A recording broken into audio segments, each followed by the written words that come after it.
Myself,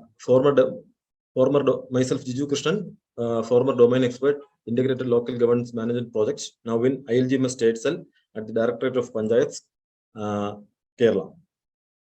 First of all, thank you all for shortlisting ILGMS and giving me an opportunity to present this before this distinguished forum. Right, before going into the presentation, I will give a brief introduction of the context that led to the development of this project. Actually, the 73rd and 74th Constitutional Amendment Acts gave constitutional status to the local bodies, local self-government institutions. Along with that, more than 200 services were also assigned to these local governments. Some of the important services were civil registration, permits and license, development projects, social security, public safety, waste management, etc. And it amounts to more than 200 services that is to be that has been assigned to these local self-government institutions. How the functional modules, these complex functional modules spanning all these 2000 plus services can be brought under one roof. The thought of bringing all these complex functional modules and 200 plus services under one roof has led to the initiation of the ILGMS project, that is the Integrated Local Governance Project. Upholding the principles of good governance, we have developed this Integrated Local Governance Project. So keeping in mind the time allocated and the titles that have been informed through the communication, I will be limiting or arranging my slides under these heads. Is it visible, sir? Yes, sir. Visible. Please go ahead.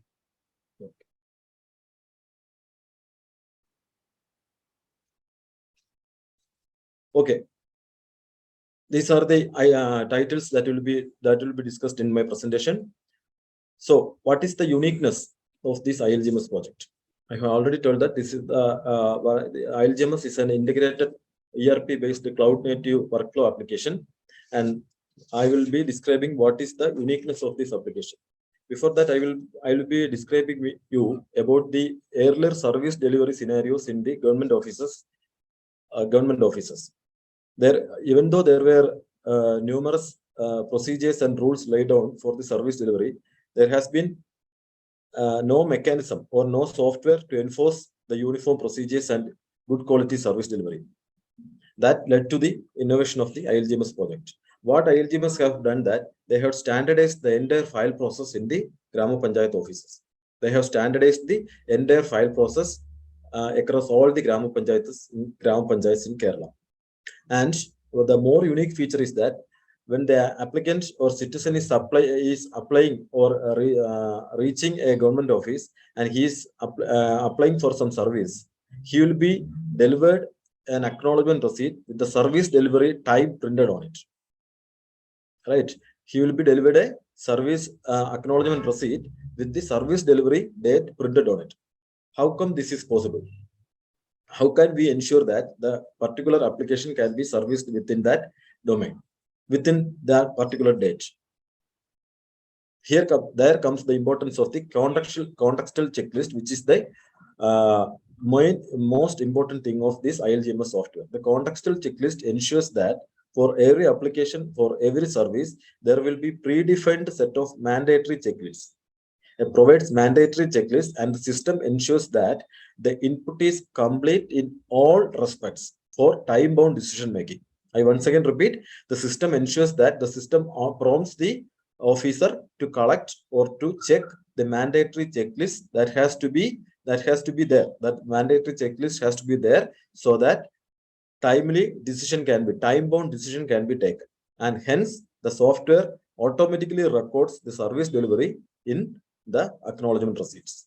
The acknowledgement receipt that will be calculated on the basis of the citizen charter-based SLA service level agreements, and the entire process automation. The entire process is automated in the file process is automated in this ILGMS. In the background, the workflow is configured and mapped with the Office functions. That is a single platform, single sign-on for complex functional modules. There is inter-office connectivity is established, auto-routing based on the nature of file. What do you mean by auto-routing? Because during a file process, the offices, maybe due to his ignorance or his lack of concentration, he is supposed to transfer the files to some other offices who are not dedicated, who are not intended to look these files. And that type of complexities are avoided, and the function files will be auto-routed based on the nature of each file. Each file or each application will be having a separate routing mechanism, and the system decides that the file will be routed automatically to ensure that the proper service delivery will be maintained. Along with this, there will be auto notes. The officials have to simply exercise the yes or no questions prompted by the system, and it ensures that all the mandatory statutory checkpoints are covered before granting a service. There is high-level monitoring dashboard setup that can be monitored up to the grassroots level. That online facility for add-on information and rectification of defects and real-time tracking is provided. ILGMS provides a paperless office concept that ensures that no missing of records is there. Safety of records is also maintained and avoids the pillar to post and nepotism and rectification that is usual in government offices. No sidelining is done and ensures deserved priority and transparency. The people or the citizens will be ensured the deserved priority and transparency. Regarding transparency, any transaction that is done on the for a file process or for a decision making will be recorded automatically in the satellite modules and the other concerned areas, and thereby transparency is ensured. The digitally signed communications and certificates are available. Services, certificates, interim and final communication. In between, during the processing of file, if any interim communications are to be sent to the applicant, that can be sent using the application, and the reply can be submitted online. There is quick certificate and quick payment option, and it ensures that the main thing is that for every input, there will be an acknowledgement receipt. For every complete input, there will be an acknowledgement receipt with service delivery date printed. That is the main highlight of ILGMS. Regarding the challenges in this service delivery areas, the factors which pull back the service delivery are long queues. That queue mechanism is avoided in the ILGMS, and one can access the application at any time from anywhere. The pillar to post phenomena needs agents for influences. That is entirely have been removed, and the ILGMS ensures clarity in conditions of service delivery. Uncertainty in service delivery that has been removed. That is time-bound service delivery is guaranteed. No idea what is happening, what happens to the file. That is not known to the user or the applicant. But in ILGMS, there is an online real-time file status updation, and the applicant or citizen gets a real-time update of what is happening on his application. Nepotism is purely avoided because the software allows only first in, first out for the applications. Frequent visit for service outputs is not required, since the services are at the fingertips, and the communications, certificates, etc. will be available in his respective logins. The lack of non-uniform procedure has been eliminated by establishing a uniform procedure implemented following the rule of law. What are the excellences of ILGMS? It acts as a tool for empowering rural community. It acts as a tool for empowering rural community and upliftment of the society. Overcomes service delivery hurdles, ensures a responsible and responsive governance. It is the main concept of ILGMS is that the minimum government and maximum governance. The maximum governance is entrusted through predefined transparent norms and procedures. It provides a platform of simplified and transparent procedures, ensuring ease of doing concept in practice, leading to the local economic development. Decision making as per statute made easy.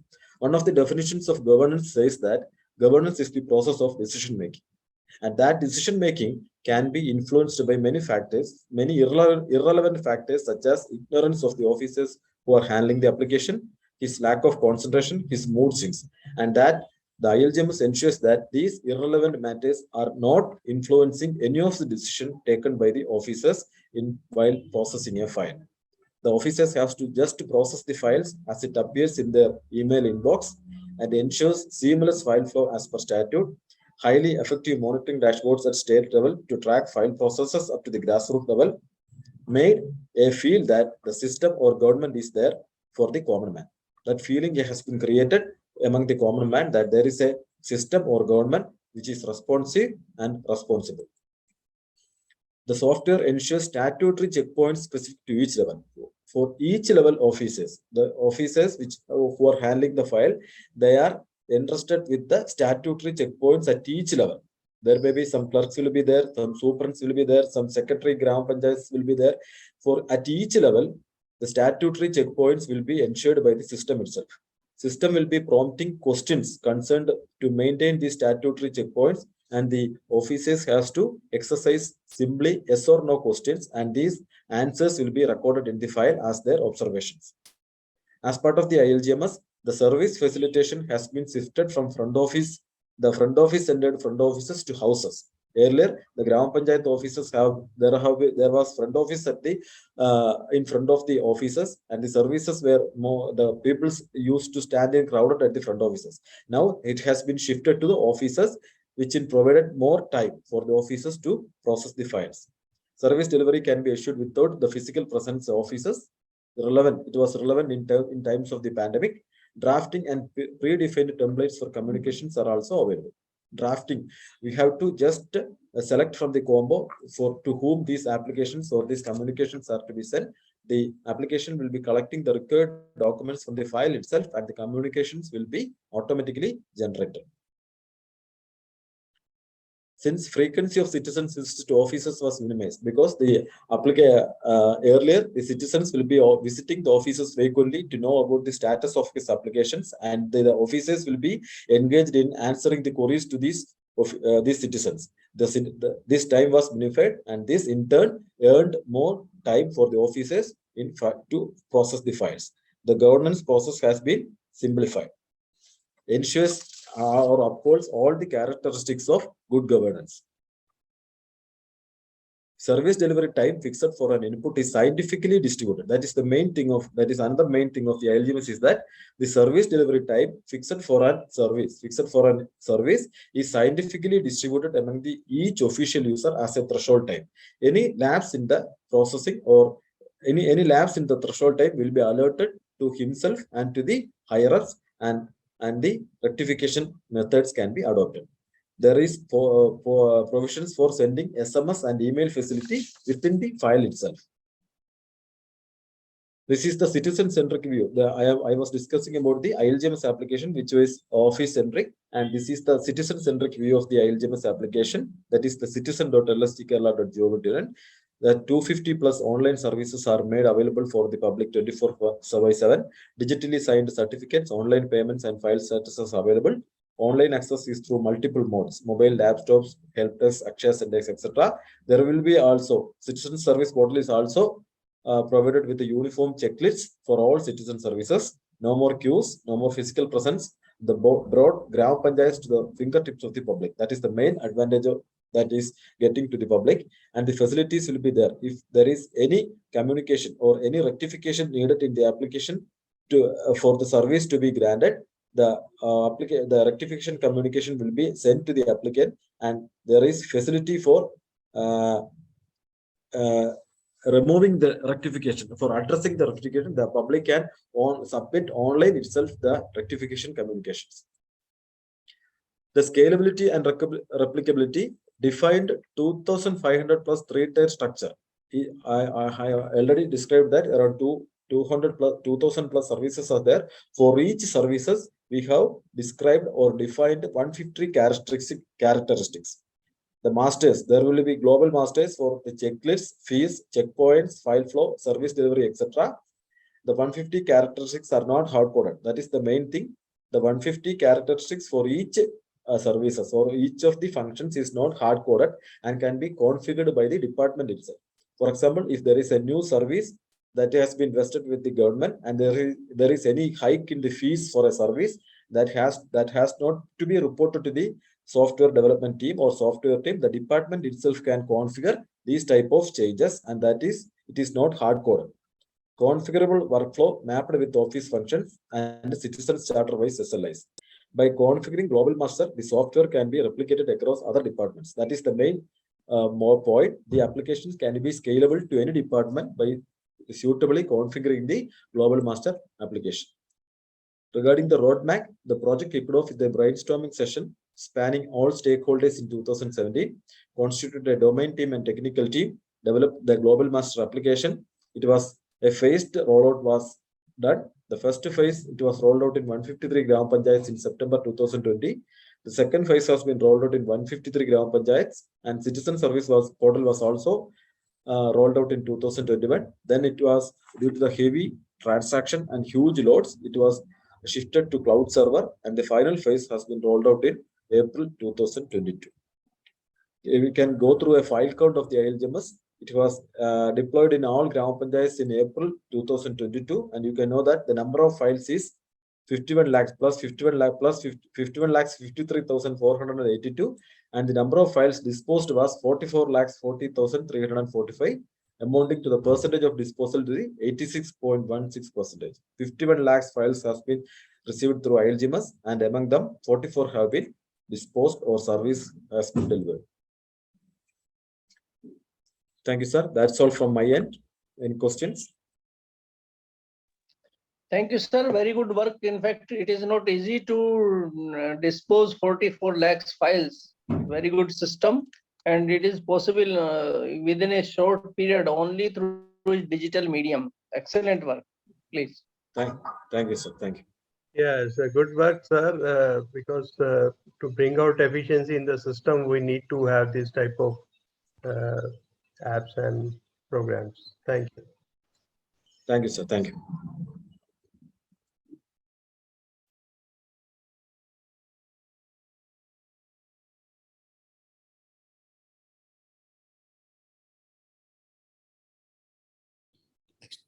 Good afternoon all. This project we have submitted for the implementation of the e-challan system in the state of Tripura, and it's a policy initiative as well as the implementation tool for actually ensuring transparency while the various fines and other money which is being deposited by the customers, normal commuters, to the department.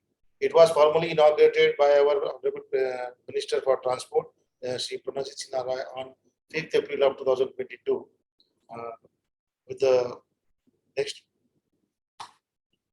With the objective of actually basically to reduce the introduce the user-friendly system of digitized collection of penalty, fine, fees, and replacing the manual challan system. Manual challan system also had some problems, inherent problems of corruption, as well as proper maintenance of records, as well as the very tedious procedure of maintaining itself. So, in order to curb these problems and to ensure transparency in the system, we have introduced the e-challan system. And Tripura is one of the front runner in the implementation of the same among the northeastern states. Next. These were the deliverable, achievable target through the guideline. We have to have sophisticated software application-based, Android-based application in the mobile app as well as web interface, so that whatever the fees are there, if the person is not having the instant credit card or debit card, that can also be paid from his home at his convenience. That is the main objective. And second was transition from manual challan system, as I already told, to a digitalized system of collection of tax and penalty, which is very new in the department. And through e-challan, we had a system of directly crediting in the state treasury in the related head of account. So there is no paperwork involved in this, and directly the tax base and the other income of the government is increasing with this intervention. Next. The challenges for the implementation of the said intervention were, as you know, people were initially, since northeastern We are a northeastern state. Tripura is a northeastern state with roughly 30 lakhs, 36 lakh population, and the kind of level of advanced feature available, net connectivity and other things are also not there as a geographical isolation from the mainland. However, since there was no much awareness, there was initial resistance from the general public.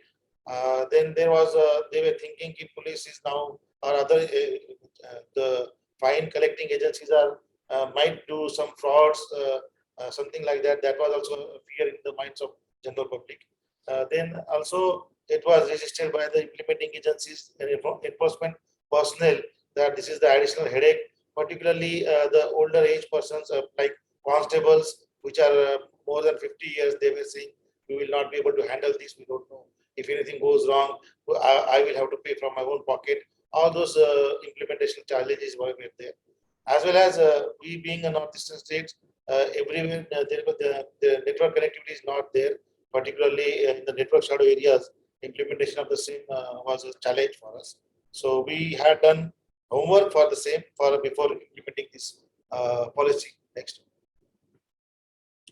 What were the processes followed for the deployment or implementation of these policies? That obviously due to awareness, rigorous awareness creation was the first and foremost challenge. Awareness creation was the first and foremost challenge. We had to conduct various camps, and in fact, through our regular health and eye health checkup camps, road shows, rallies, streets, then our road safety weeks, all these programs were utilized for the creating awareness, along with the other interventions which Tripura Transport Department has implemented, which I will be actually also discussing later on a later part. We have submitted a proposal for that also. So these all were in a consolidated manner. We have done this rigorous public awareness. Then training for the enforcement personnel, how to do it, what is the POS system, how to do the debit and transaction from the debit card, credit card, all those has been done.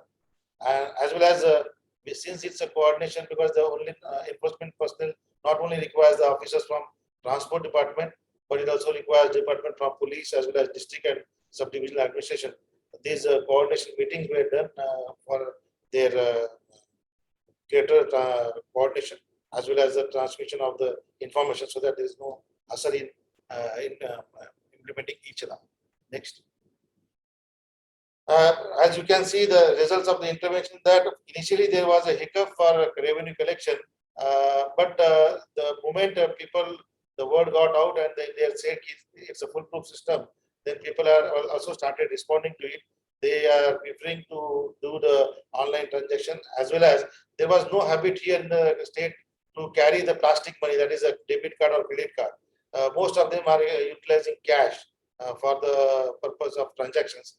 But with this introduction of this system, they are in now habit of carrying the debit card, credit card, and real-time monitoring of revenue collection has also become possible for us, because the money is directly being credited to state treasury, and we are able to see exactly how much money was being collected on a daily basis. Otherwise, it used to be a monthly kind of a review system where we used to only get to know exactly from where the monies are, from which area the collection is more or less or whatever.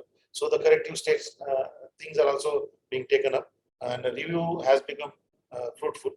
And there's as well as since the necessary payment process has become hassle-free, people are actually doing it from their home with the comfort. That is the result of this intervention. Next. Yeah, what's innovative is use of this digital platform for e-governance with a good governance. This policy itself is innovative in itself, and we have integrated it with our app application that is Vahan and Sarthi from the transport department. So basically, we can also fetch data from these two portals also, as well as e-POS system has been introduced first time in the state for collection of these fees and fine. There people were got to know this kind of a system is there, as well as there is no problem in basically no subvention of money is there, so that directly no corruption and more transparency. That is the ultimate innovative kind of thing which has happened. Next.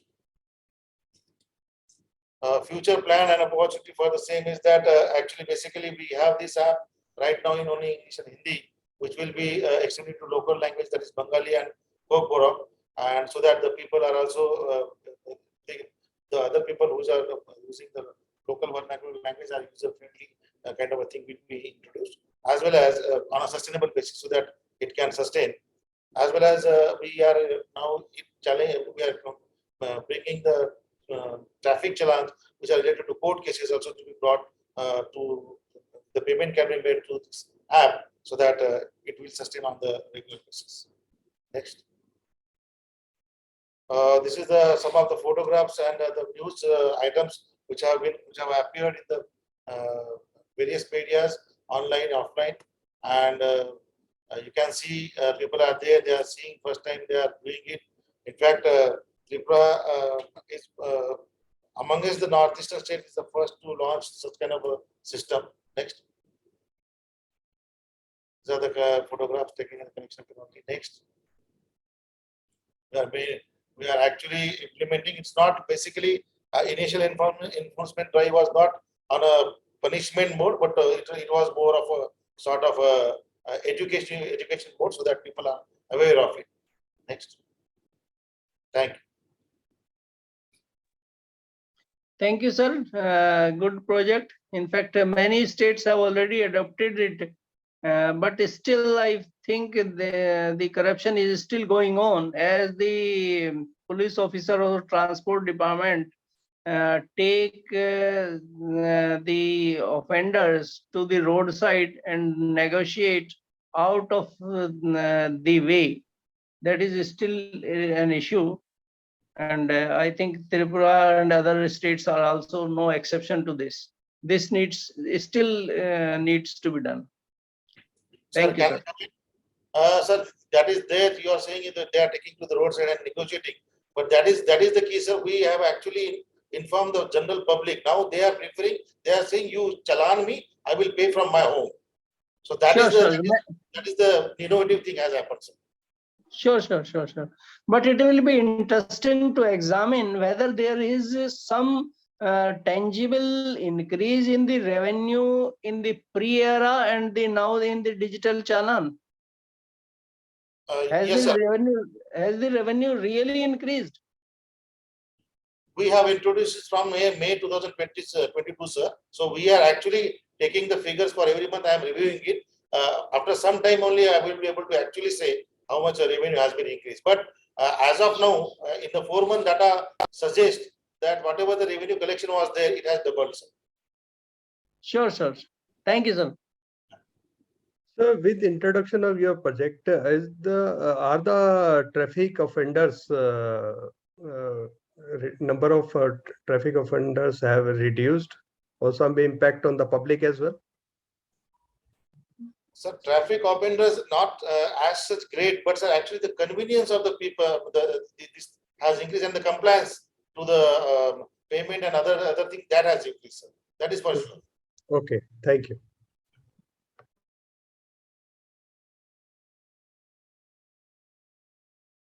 The government of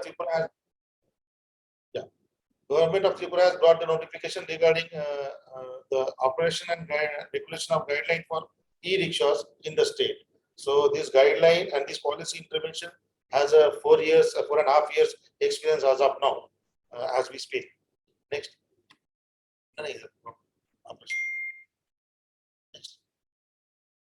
So the intervention, why it was required? It was required because since the invent of this e-rickshaws in 2014, various e-rickshaws have started flowing into the cities of Tripura, that is particularly in Agartala. We have only one major corporation, that is Agartala, and rest of other municipal council. So Agartala is a city of roughly 6 to 7 lakh people. So these e-rickshaws basically were they were there, but they were in a kind of unorganized sector of e-rickshaws. There were no system of registering them. There were no system of issuing license to them. There were no system of ensuring the safety of the vehicle as well as the safety of commuter in general. So these type of problems were there. Then we have got the issues of road congestion resulting traffic issues because no control whatsoever in the numbers. And there were theft issues were also there, and we could not trace the e-rickshaws because since the number was not registered, nothing was.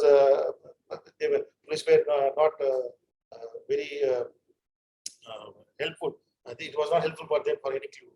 So these were the problems statement basically. So that another problem is that if any accident also happens or something happens to the driver also with the e-rickshaw, there was no since the number was not registered, insurance companies were also not ready to finance them and insure them. So these were the problems of numbers, unregistered, unorganized sector, unregistered rickshaws, driving licenses, all other problems were there.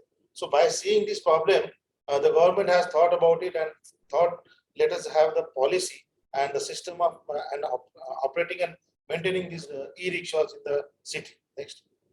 So these were the aims and objective of the policy and guideline, that we will have the transition from our conventional petrol-based auto rickshaw to the e-rickshaw, so that e-vehicle policy also can be promoted in the state, as well as then from regularization of these unorganized e-rickshaws in vehicles in Agartala, so that whatever the e-rickshaws which are plying in the town are registered, and introduction of for provision of issue of driving license for these e-rickshaw drivers. That has also been done through amendment to the Motor Vehicle Act 1988 with this intervention.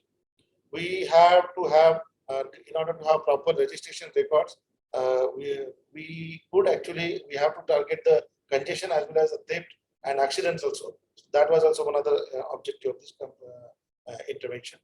And lastly, we have to ensure these all e-rickshaws in order to have a safety for driver as well as commuter. So the willingness of insurance company was also another objective, to ensure that they come forward for insuring these e-rickshaws. Next. So challenges for this implementation of this policy was that obviously earlier there was no, in fact, Tripura is one of the front runner in holding having this e-rickshaw guidelines way back in 2018 November. So there was no earlier guidelines for any other state. Only central government notification was there, where some specification were there, but how to do it, how to go about it, that procedural aspect was not there. That was the first challenge. So it was a kind of a greenfield exercise for us. Then there were earlier unauthorized e-rickshaws which were not registered. Removing them from the roads was also a difficult task. Identifying them and then bring them to the fold of registration, that was a challenge. Then there was a resistance from the central section of the e-rickshaw owner on the context that the registration will increase their out-of-pocket expenses, because they will charge taxes and fees and all those things. That is what their thinking was there. And lastly, the major challenge was that some were saying this is another tool you are bringing, your red tape is here to slow down our licensing and other issuance of licensing and other permissions, so that we are suffered. So this kind of resistances were there from the corners of the e-rickshaw drivers and other aspects. So next, the same thing what we had done is that obviously this kind of concerns and other problems were alleviated by holding the regular talks with these all the stakeholders, not only administration part, but also with the stakeholders like e-rickshaw drivers association and other people. We have taken all the people on board, and we had arranged seminars, road shows, rally. As I told you last time also, we are doing it. But since these were the interventions has been planned by the state government specifically for this purpose, it was not easy task for us, because you can imagine that right now there are 6,000 e-rickshaws which are plying on the road. So it is from 0 to 6,000. That was the kind of involvement of people are there. Then with the training and workshops, we had disseminated this information. Basically, this was a regulatory kind of a thing. So we didn't have much problem because only creating awareness had solved most of the problems, and then we had implemented it on the field. Next. Results of the intervention, as you can see, there were increase in the number of e-rickshaws in the city after introduction of e-rickshaw policy, because there is a firm guideline now. We have a registration of 6,327 e-rickshaws till date in Agartala city, and 5,224 driving licenses have been issued. There was zero. It was zero earlier, and we are duly testing the drivers' eligibility with their proper driving license and other things, as well as also securing the life of driver of e-rickshaw and commuter by seeing that what kind of batteries they are utilizing, what is the power capacity, whether they are as per the prescribed standards or not. All those things are being checked, and then only license is being issued. So these were introduced for the first time. Earlier they were just taking it from China and flying on the road. Next. This is the status of post and pre deployment of the policy. As you can see, before 2018, there were no guidelines notified. We are notified in 20th November 2018. Then earlier, there were only 2 e-rickshaws registered. Now it is 8,112 e-rickshaws are there as on today. Then we have e-rickshaw dealership. There was 0. It was 50. It is 54 now. Now we have e-rickshaw. Earlier model was also there. Models were also not approved, but now it is around 115 models which have been approved from the state. 17 numbers with as compared to 70 numbers earlier. And then revenue, it was dismal, 5,570 rupees before introduction of the policy. It is 3.13 crore for one city itself in the Agartala. So that is also another number for the state. So this way, this is the tangible difference which we would achieve. Next. What's innovative is that policy itself is it was an innovative intervention because it was not there earlier, and we had to actually really work on it, and then it has brought the streamlining of the registration and the implementation of the e-rickshaws. As well as we have incorporated this e-rickshaw data into our Vahan and Sarthi portal, so that this data also is now available for both Government of India as well as the state government at a click of the button. And we have created additional opportunity for income generation of the unemployed youth, because since it has been regulated now, there will be maintenance aspect and other charging points and other stations will be automatically coming out of it. So that has added to an additional employment opportunity for the youth. Next. Yeah, this is you can skip it. We have already done it. Next.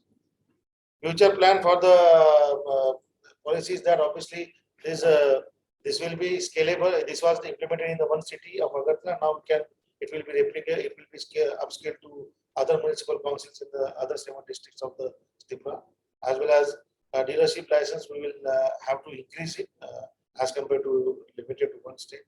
And basically, in general, it is our endeavor to move towards the electric vehicles for the state as a whole. So this is actually helping us to create a buzz and interest in general public. Next. These are the eco-friendly e-rickshaws plying on the road of Agartala. Next. These are the picture press clippings which have come in the picture. This is the picture. The Hindu has reported it as we have actually banned the normal this thing without any registration. Nobody will move. It has actually really helped us, and then we cracked down all those unregistered e-rickshaws and brought them into the fold of registration. Next. And we got the tweet from the Indian Minister for Petroleum and Natural Gas for the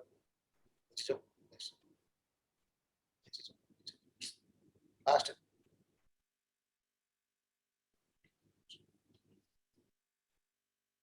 Yeah, you can see Mr. Rameshwar Teli, glad to know Southwestern Railway loaded its first consignment of 150 electric rickshaws from Bidadi, Karnataka to Chirania, Tripura. So these are the green e-rickshaws will be coming in the state of Tripura. So, yeah.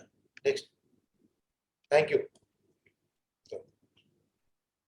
Thank you, sir. Very good initiative. In fact, it is very good initiative to bring the discipline in the entire e-rickshaw operation, because as long as they are in unorganized sector, they will continue to play havoc on the roads. Very good effort, sir, to bring discipline in the city. Thank you, sir. Thank you. Thank you. Thank you, sir. I don't have any specific question to ask. Thanks.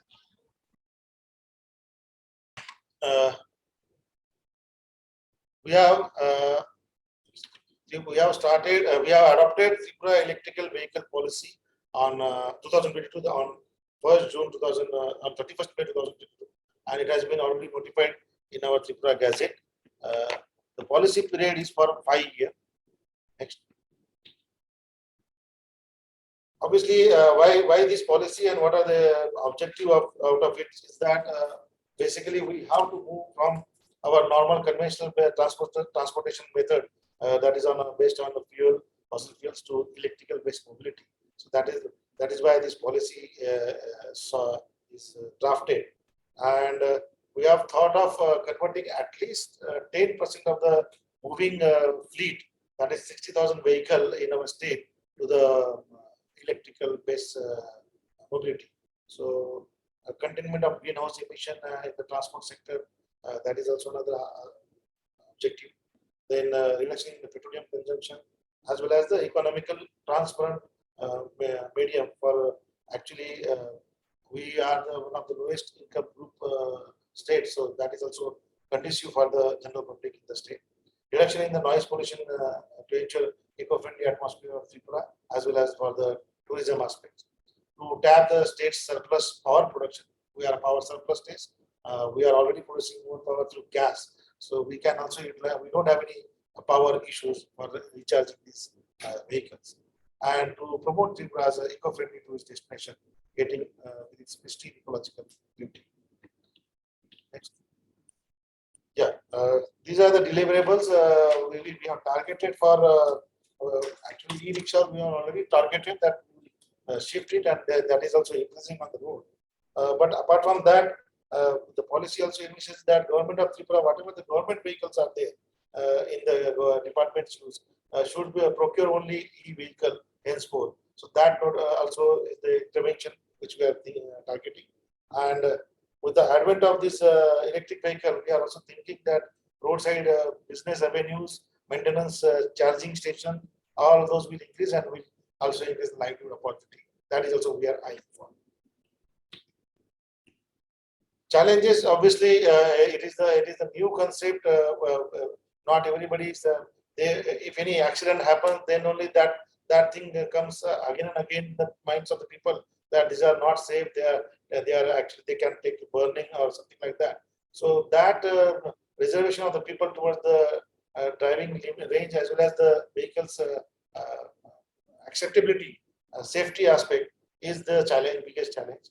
As well as there is right now, as of now, since there is no non-availability of charging station, has also caused initial discouragement among the interested buyers of electric vehicles, though there are available in the open market in mainland. Then we didn't have any proper operational guidelines regarding like the e-rickshaw. We don't have this, so we have to have that guideline also in the implementation for the e-vehicles. Next. Yeah. We are now thinking how to implement it. By basically, we are saying that we will provide an exemption, since some kind of incentive needs to be given so that the people shift to more and more to the same kind of to use these kind of vehicles. We are trying to give an exemption of 25% of the applicable road tax during the policy period of this electric vehicle for any person. Then 10% of the new road permits is reserved for the electrical vehicles. Will be reserved for the electrical vehicles. And then the state distribution licenses, DISCOMs, will allow charging. Will allow charging of EVs from the existing connection of a consumer at the existing tariff. So no change in the tariff which is being proposed. Setting up of the charging infrastructure will be mandated in the housing policy by the State Urban Development Department. No housing policy henceforth will be approved without the charging infrastructure. And then we are also encouraging for retrofitting of internal combustion engine vehicle to electrical vehicle, and also thinking of planning for such centers, starting with one in each district, so that people are coming forward for their retrofitting purposes. These are the action points. Next.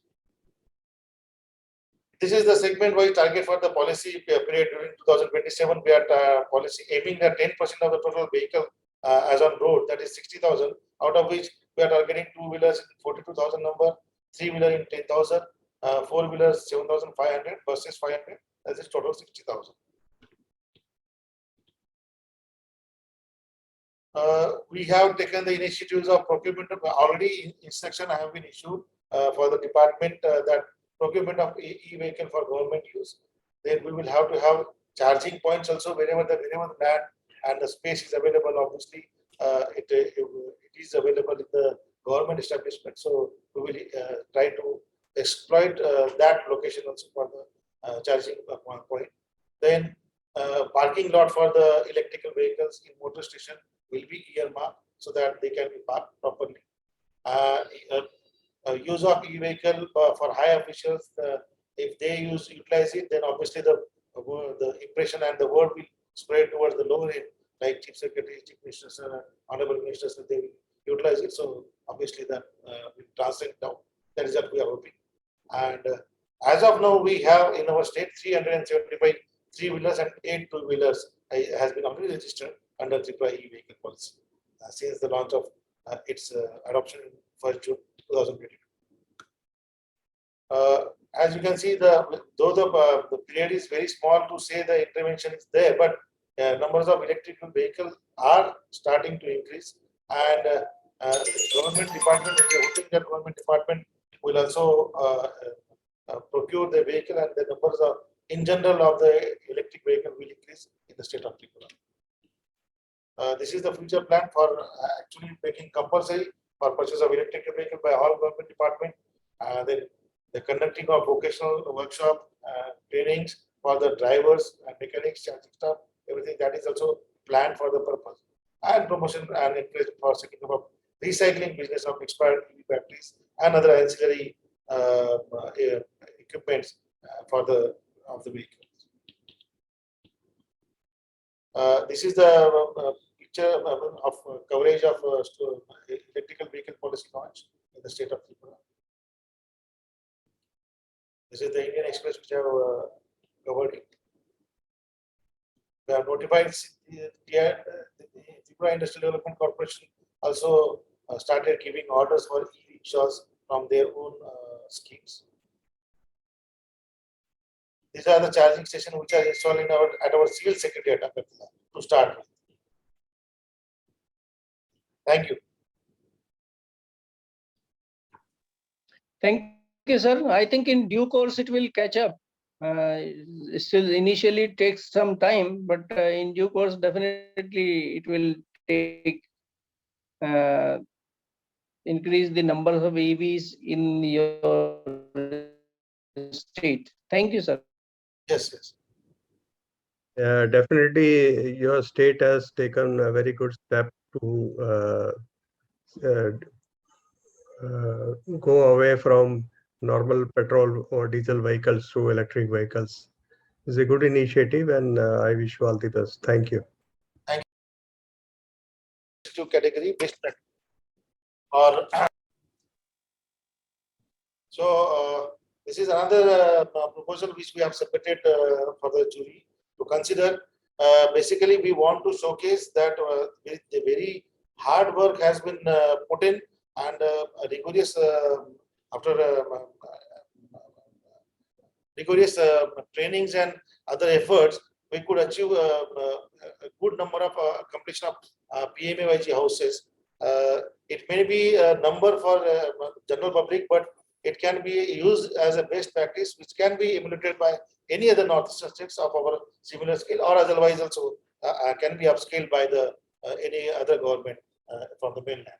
So let me tell you that the background the background for the same is that till 31st March 2022, we had received only we have only completed 0.47 lakh houses. That is from 2016 to 2022. This scheme has started from 2016. We could only complete 0.47 lakh, that is roughly 50,000 houses, with the pace of generally 30 to 30. So your screen got disconnected. Could you just reshare again?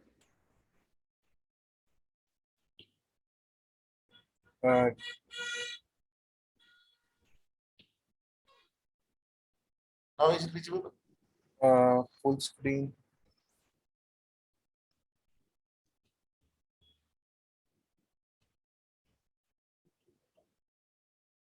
So basically, since inception of the scheme 2016 to 22, that is in roughly 6 years, we could only achieve 0.47 lakh houses. And in the last 4 months, that is from April till date, October, we have completed around 1.25 lakh houses. So that the pace there was only roughly 30 to 35 houses in a day, which has increased to phenomenal 700 houses per day.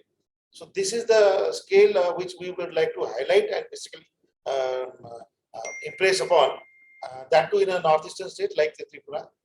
So Tripura is a northeastern state which receives around roughly 6 to 8 months of rainfall, and there were other challenges also for actually having any construction activity possible. But still we could achieve this phenomenal rate of completion of PMIG houses with the various efforts, and that is that we will like to showcase here. And this exercise was the efforts of culmination of all the stakeholders, right from it runs from the top of the hierarchy, like from Honorable Chief Minister to the bottommost, our Gram Panchayat, the Gram Rozgar Seva. So all the machineries were involved in the process, and we could achieve it.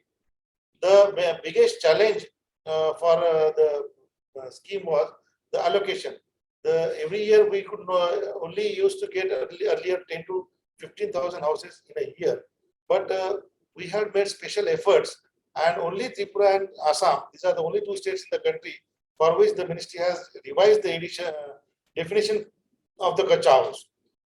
Earlier, if your house is having only GCI sheet roofing also, it used to be considered as a Pakka house. But in Tripura context and Assam context also, it is all the houses are having GCI sheet, but the walls were of mud, thatch, other material which were not conducive for the long life. So basically, these houses were damaged, and that's why we even though they had technically a house, because the roof is of GCI sheet, the other walls were not proper. So then we had actually requested and taken up with the ministry, and this was the first challenge which we overcome. And in compliance to that, ministry has sanctioned us 1.83 lakh additional household, vis-a-vis compared to 10 to 50,000 allocation every year. So that we got in 21-22, and from that houses we had taken up this task in a mission mode, that we have to complete these houses in a mission mode and in an exponential manner. That was the target. This is the physical progress we would like to highlight. You can see from 16 to 21, it is roughly 47,000 and going on a very normal scale, and it has taken a jump in since April 22 in an exponential manner. In fact, Tripura was amongst top 3 states in the country for last 4 months in per day completion figures. That is roughly 700 houses per day.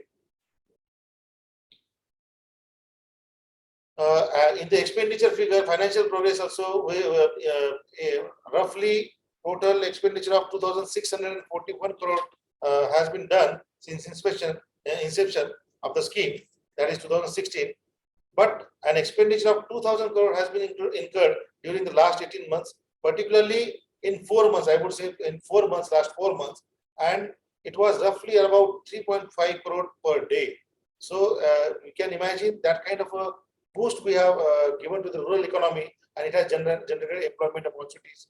In fact, we had to plan a lot for that, because it's not that simple. If all the houses were started at once, and then there was a shortage of mason, there was shortage of labor, raw material, everything was there, but with our proper planning, we could overcome that hurdle. I will discuss it in the further slides. Next. This is another point which I would like to highlight for the particularly for the state of Tripura. Even though the other states are also providing convergence benefit, but the Tripura state is providing all these convergence benefits free of cost, like household electricity coverage for these PMAYG houses is 92% as of now. I can see your first slide only. Is it visible? Yes. So just let me recapitulate fast. This is the I just wanted to highlight that since inception, that is 2016 to 22, we had completed houses up to 30 to 35 houses per day. But from during the 22-23, from last April, in 4 months, we have achieved the target of completion of houses 700 houses per day. So that is the phenomenal jump we had taken, being a very small state, even though we have challenges of all other raw materials and other things, but we could achieve it through various planning and our capacity building, monitoring, grievance redressal, everything.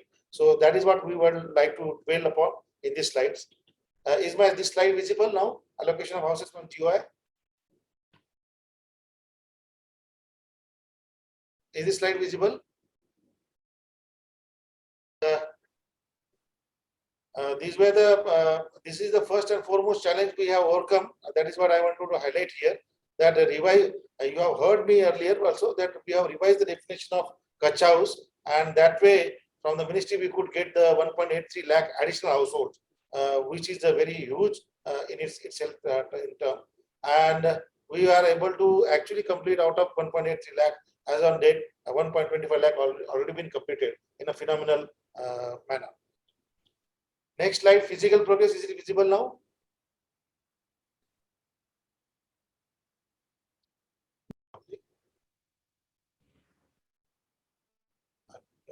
So basically, year-wise, this is the physical progress slide which shows year-wise progress, and you can see that from right now, from directly 2016 to 22, it was a dismal with 30 to 35 houses per day. But we have taken phenomenal jump in the completion of the houses from April 22 onwards. That is what we wanted to highlight. And Tripura is among the top 3 states in the country which were having the figures of more than 700 houses per day completion. And in fact, only one from the Northeast. Next.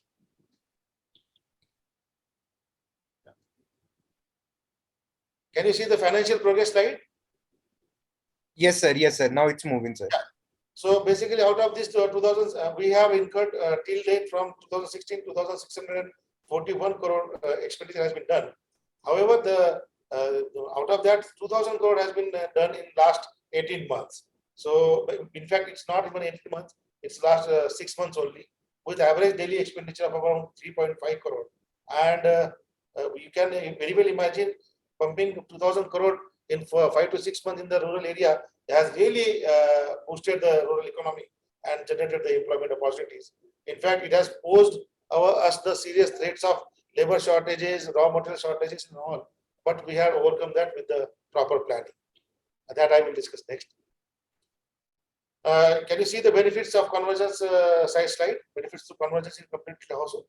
Yes, sir.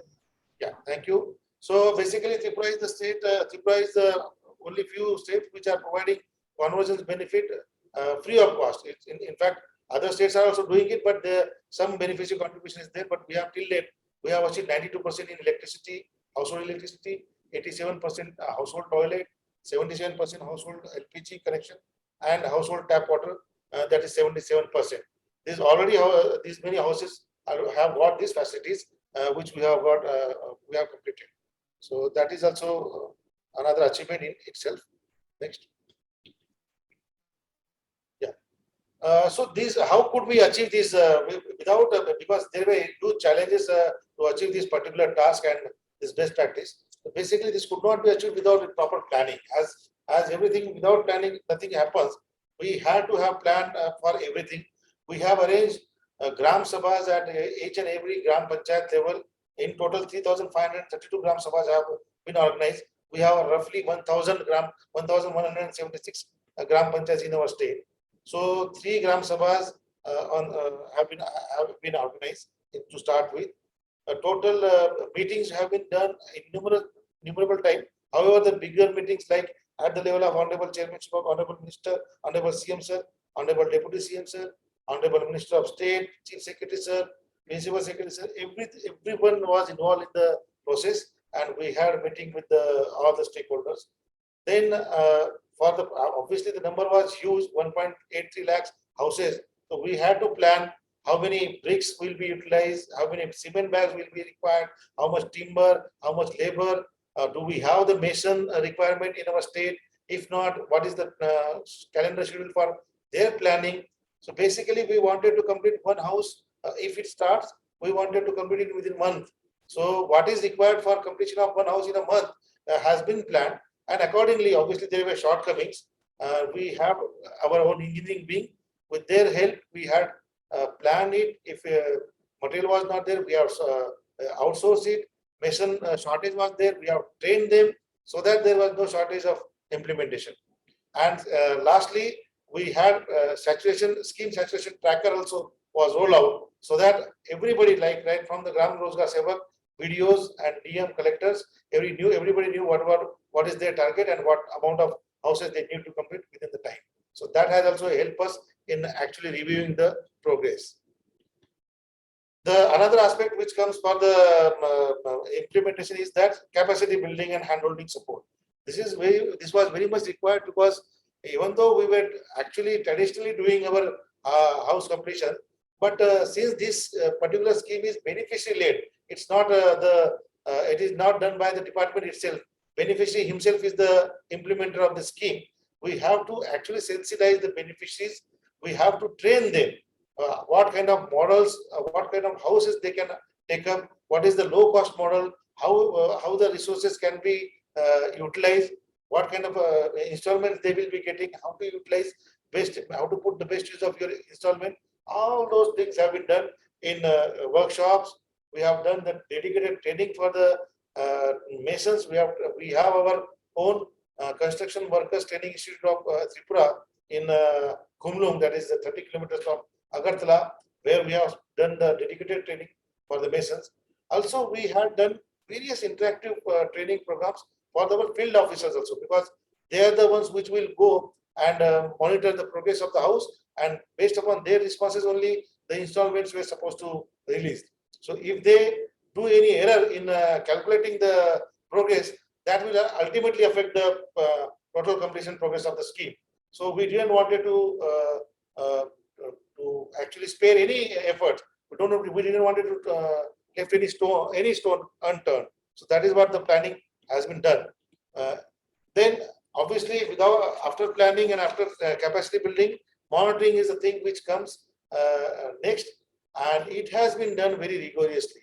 Yeah, our state is very small, so that is also another advantage. We could, in fact, as on date, 10,000 plus visits have been done by the different officials of the state, like BDOs, DMs, Gram Rozgar Sevaks, Panchayat secretaries, all the RD engineering engineers. These visits were done to ensure the progress, the calculation of the stages of the houses, all those things also done. In addition to that, 3,500 VIP visits have been also as on date achieved by various VIPs, Honorable CM, Deputy CM, MOS, MPs, MLAs, everyone. Obviously, since it was a mission mode, that's why we could achieve this. And then particularly daily, weekly and monthly targets were fixed and also monitored on daily basis. Myself, I am a Special Secretary RD. I am weekly monitoring one-to-one with all the collectors, and on a daily basis with the videos, what is the performance of the completion of the houses.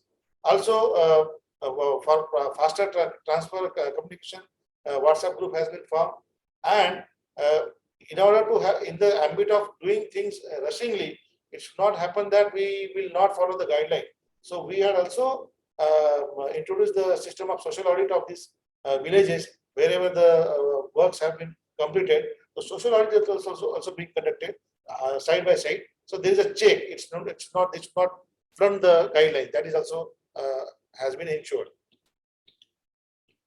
Grievance redressal, that is another aspect which we have thought is since we will be actually pushing it for a mission mode, there may be problems, people may not get installments in time, there may be other hurdles, information gap might be there. So you can imagine there was a toll-free helpline which was introduced, and we have received 30,000 plus phone calls.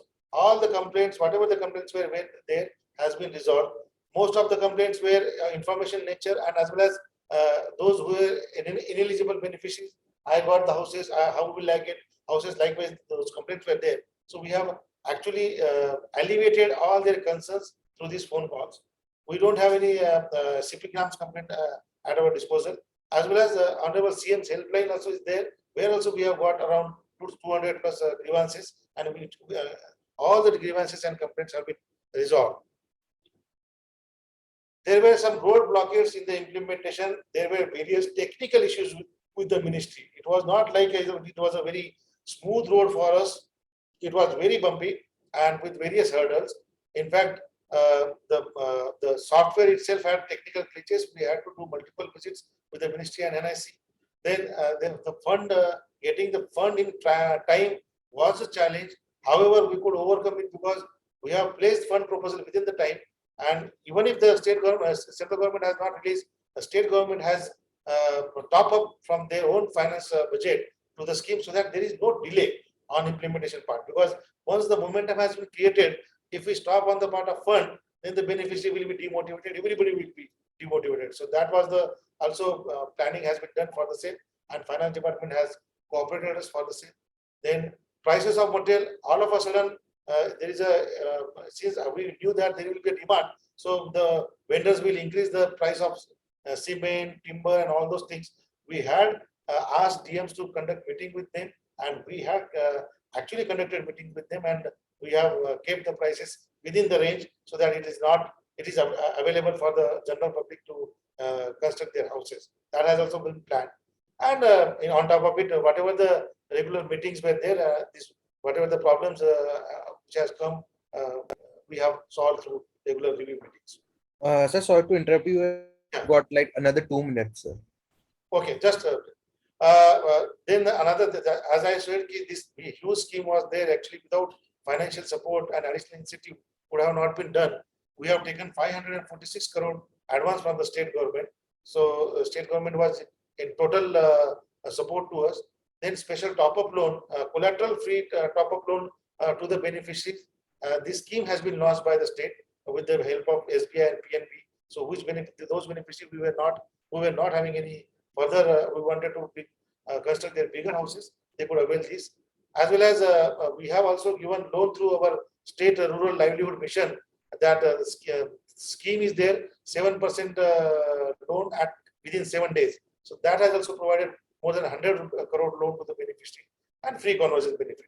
So this has added to the momentum and speed of the construction. Various IC activities, as I said, without information, we could not achieve it because the beneficiary is the one who is the center to this scheme. If they could have not done it, we would have not achieved it.